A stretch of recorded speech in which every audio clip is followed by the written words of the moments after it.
Well, I want to welcome all those who have been watching online, and just wanted to let those people online know that we talked earlier about this 2 weeks from now being Easter, and so challenging everyone to make this the great comeback. Easter, we celebrate the greatest comeback ever. So let's make this the year that everybody comes back and rejoices in the Lord for the pandemic finally kind of slowing down. Well, we have been in a series on the I am statements, and today we cross the midway point of this series, looking at 7 statements in which Jesus used the word or began the phrase with the word I am, or in the Greek, ego eimi. It's a term that connected him directly with God and the way God identified himself in the book of Moses on Mount Sinai when he first called him to lead the people out of Israel. Now, so far, we've looked at a conversation in John chapter 6 that took place a day after the event that we know as the feeding of the 5,000, in which Jesus referred to himself as the bread of life. And we followed that up with a conversation recorded in John chapter 8 that took place during the Feast of Tabernacles, in which Jesus identified himself as the light of the world in the very location where 75-foot candelabra lamps had been erected during the festival to light up the temple every night. And then last week we turned to John chapter 10, in which we find Jesus engaged in a conversation with a group of Pharisees on the heels of a miracle in which he had healed a man who had been born blind. And in this conversation he used the 2 I am statements together, but not before telling an inspiring allegory in the first 5 verses of that chapter about thieves and robbers and gatekeepers and gates and the relationship of a shepherd and his sheep. And because that story was so insightful, we kind of camped there in those first 5 verses last week. But for Jesus' audience, it was very confusing. In fact, John says that he told the reader that they just did not understand what he was getting at. So today, Jesus takes another stab at it, and we're going to look at the rest of that conversation. Now, he will stay with the shepherd and the sheep and the gate theme, but he changes it up just a bit, and he adds a little more flavor to it. Now, one reason that Jesus uses the shepherd illustration is because it was such a visual reference to the people of their culture. I mean, they could easily relate to it. There was shepherd and sheep all over the hills, and we saw an example of that a couple weeks ago. But that's not the only reason. They were also deeply influenced by the shepherd and the sheep imagery of the Jewish scripture, what we know of the Old Testament. Several significant characters in Jewish history had been shepherds, beginning with Abel, the second son of Adam and Eve, and Abraham, and Moses, and David, and even the prophet Amos, just to name a few. But the image of shepherding and sheep was also regularly used to refer to those in leadership. On a few occasions, they were referred to kings as shepherds. Most of the time, we referred to them as princes, but in some cases, they were called shepherds. But most of the time, the shepherding image was used to refer to the spiritual leaders of Israel. And most of the time, sadly to say, it was not always in a positive light. In fact, there are 2 examples that I think provide an important backdrop for this conversation, or for the rest of this conversation, that I want to kind of make you aware of. The first one comes out of Jeremiah chapter 23, verse 1 and 2. And let me just read that one to you real quick. What sorrow awaits the leaders of my people, the shepherds of my sheep? For they have destroyed and scattered the very ones they were expected to care for. Therefore, this is what the Lord, the God of Israel, says to these shepherds: instead of caring for my flock and leading them to safety, you have deserted them and driven them to destruction. Now I will pour out judgment on you for the evil you have done. But the second text is even more scathing than that. And at the end of which, the scathing part, he actually follows it up with a beautiful promise. It comes from Ezekiel 34. Now, we don't have time to read the whole chapter, but the whole chapter is basically on that shepherd and sheep theme. But let me just read a little bit of it to you. He said this: what sorrow awaits you, shepherds, who feed yourselves instead of your flocks, but you let your flocks starve, he says. You have not taken care of the weak. You have not tended the sick or bound up the injured. You have not gone looking for those who have wandered away and are lost. Instead, you have ruled them with harshness and cruelty. So my sheep have been scattered without a shepherd, and they are easy prey for the wild animal. They have wandered through all the mountains and the hills across the face of the earth, yet no one has gone to search for them. And then comes the promise in verse 11 of that chapter. For thus says the Lord God, behold, I myself will search for my sheep, and I will seek them out. As the shepherd seeks out his flock when he is among his sheep and they have been scattered, so will I seek out my sheep, and I will rescue them from all the places where they have been scattered. And he goes on to say, I myself will be the shepherd of my sheep, and I myself will make them lie down, declares the Lord. I will seek the lost, and I will bring back the strayed, and I will bind up the injured, and I will strengthen the weak, and the fat and the strong I will destroy. I will feed them in justice. Now, just like Ezekiel 34, the entire discussion in John chapter 10 is about drawing a contrast between the spiritual leadership of Israel under the guise of the Pharisees and Sadducees and the other groups, and what they failed to provide, with the shepherding care that Jesus was now offering. So the question is, why are the Pharisees having such a hard time understanding what Jesus is getting at? Well, I think the most probable reason is that they failed to see themselves in the story that Jesus is telling. They couldn't connect because they didn't see themselves as robbers and thieves or as wolves that Jesus is identifying them as in the first 5 verses. So after they failed to make this connection, Jesus takes a different route. He will stay with the shepherd and sheep motive.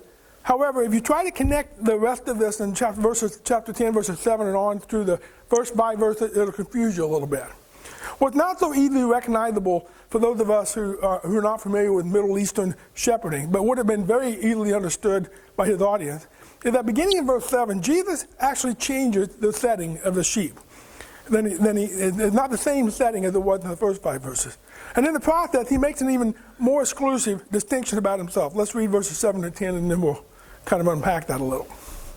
Jesus said again to them, Truly, truly, I say to you, I am the gate of the sheep, or the door of the sheep, depending on your translation. All who came before me are thieves and robbers, but the sheep did not listen to them. Now, he's not referring to Old Testament prophets and priests here. He's talking about the Pharisees and Sadducees. I am the gate, or the door. If anyone enters by me, he will be saved and go in and find pasture. The thief only comes to steal and kill and destroy. I came that they may have life and have it abundantly. Now, in the first 5 verses, you might recall from last week, the kind of sheep pen that Jesus referred to in that story is better described as like a high-walled courtyard in or near a village where multiple flocks were kind of put together for the night. And they were held together and they were protected by an actual gate, guarded with a gatekeeper who only gave access to the shepherds who would come and call their individual sheep out. However, here in verse 7, instead of a village courtyard with high walls covered on top with thorns and vines and so forth, and a gate protecting the sheep from being stolen or even worse, this setting is more of an open field. In this setting, the sheep would graze in the field, then gather in at night at a very small enclosure that might look something like this. And basically what it is just a smaller stone wall, and it's just an opening right there. There's no gate or anything. Now, this is the picture I borrowed off of another pastor friend who spoke on the same topic, but nevertheless, it's kind of what it would look like, maybe even smaller than that. In addition to changing the setting, Jesus also changes the nuance of the illustration, meaning that the door or the gate in Jesus' first analogy represented what made him the only legitimate shepherd for the sheep, the only genuine shepherd. The fulfillment of the prophecy, the miraculous work, the authoritative teaching, the compassionate ministry. But in this story, the door or the gate is different. It's not about how the shepherd comes in to retrieve his sheep, but rather about how the sheep come into the sheep field. They go in and they go out through this small, narrow opening. And the question becomes, how does the shepherd keep the sheep from wandering out into the field or keep predators from coming in? The answer? The shepherd acts as the gate. At night, the shepherd makes his bed in this little opening. Nothing gets in or goes out without the shepherd letting them do it, including the sheep. In this story, the sheep, of course, represent all of Israel.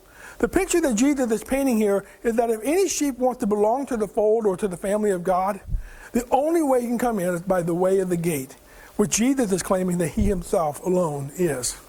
He's making a very exclusive statement here. The world would have you believe there are many gates to God, many doors to God. But Jesus doesn't leave room for that option here. He's going to give it more explicit with that as we go on in this series. But for the sheep who are willing to accept these terms and to walk through the gate, there are some tremendous upsides. First, they are saved, he says, or rescued. Well, saved from what? Rescued from what? Well, to begin, rescued from the meaninglessness of roaming around in the pasture without being part of a flock.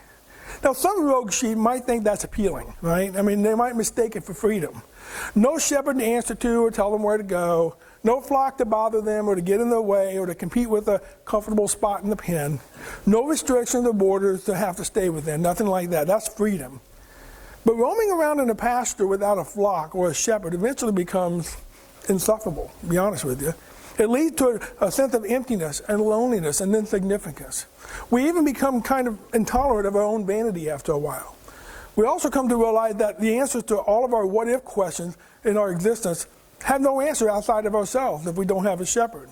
And usually at some point we come to the realization that I am just not smart enough. I'm not strong enough. I'm not wise enough to be the answer to all my what-ifs in life. In addition to being rescued from the meaninglessness and all that goes with that, the shepherd is able to rescue from the everyday element that lurk in the open pastures. By this I mean the elements that cause me to become my own worst enemy, right? I mean, you know what I'm talking about, sin. There are certain parts of the pasture that look more appealing than they should, when actually they're just cliffs to fall off of or traps to walk into.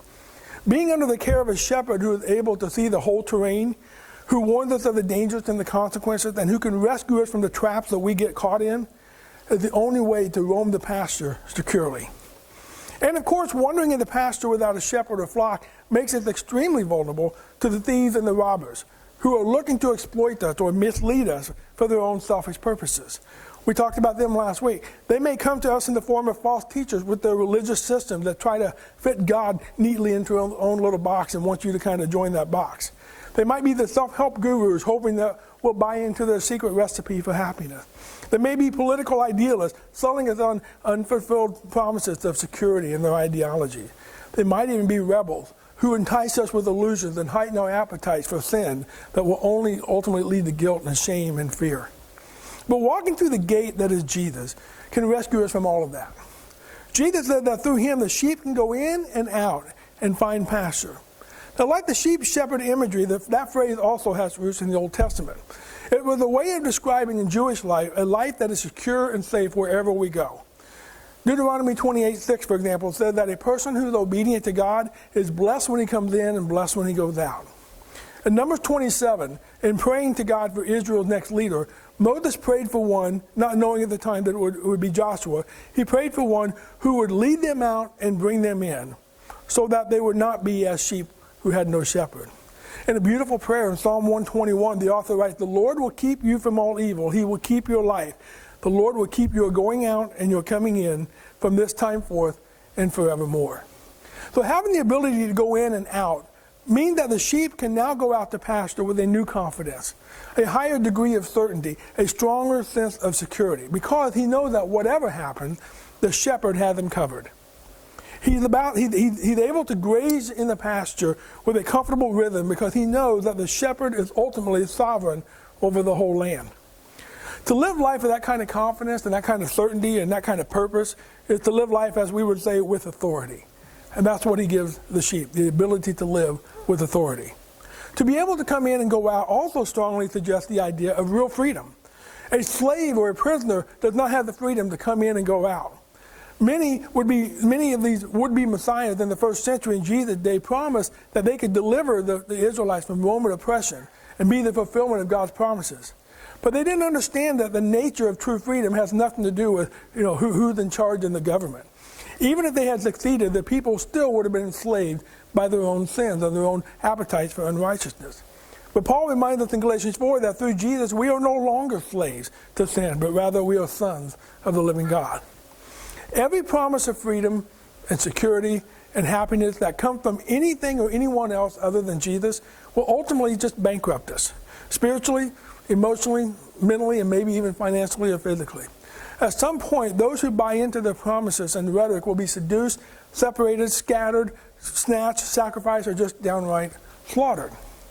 But walking through the Jesus gate is an opportunity to live what Jesus called an abundant life.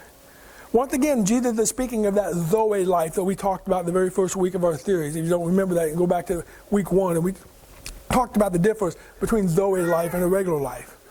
He's talking about that Zoe life. In other words, he's speaking of primarily the spiritual life that can also at times carry over into the physical life. The word for abundant here means to exceed expectations.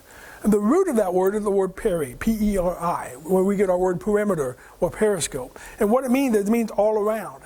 In other words, Jesus is saying that living an abundant life means that we can exceed expectations in every area of our spiritual life if we recognize Him as the only entry gate. It's not a promise of monetary riches. That's just the false teaching of the prosperity gospel. But it is the promise of being rich in purpose, rich in relationship with God, and rich in relationship with one another. I've shared with you guys before, as most of you know, Alyssa was about 4.5 years old when I first met Jennifer. And her biological father wanted nothing to do with raising a child. And when I came into the picture and became her father, I came with an offer of an abundant life. Not of endless toys or eternal riches or other material things, although I think she might have missed that memo, but one of a father-daughter relationship, of a security in knowing that she would always be loved, as one who was sometimes disciplinarian, sometimes encourager, all coming from a place of love. One who could be a positive example, one who could give a visual demonstration of love toward his bride.